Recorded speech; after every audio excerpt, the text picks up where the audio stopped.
Bir boy yigit bor edi. Xodantoy va ochiq qo'l. Shundanmi kundan kunga davlati ortar nuqul. Bir kuni u yaylovdan 1000 qo'yini keltirdi. 1000 odamga bittadan arqon bog'lab bertirdi. Bu qo'y sizga, birodar, duo qilib qolaman. Ammo bu qarz pulini onam o'lsa olaman.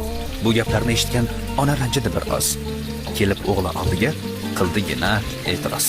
Bolam, bu nima so'zing? Ko'nglim o'ksida alhol. O'limimni shunchalar kutyapsanmi? Ayta qol, o'g'il dedi. Onajon, ko'p yashaysiz siz hali. 1000 odam duo qilar, sizni namoz mahali. Ha, 1000 odam har kuni sajdaga bosh urardi. Shu yigitning onasi o'lmasin deb so'rardi. Qo'y olgan 1000 odamning oxir haqqa yetibdi. Olgan bir qo'yi esa 100 dan oshib ketibdi. Onaxonchi, duodan tetik bardam qadamlar. 100 yoshdan ham ko'p umr ko'rgan deydi odamlar.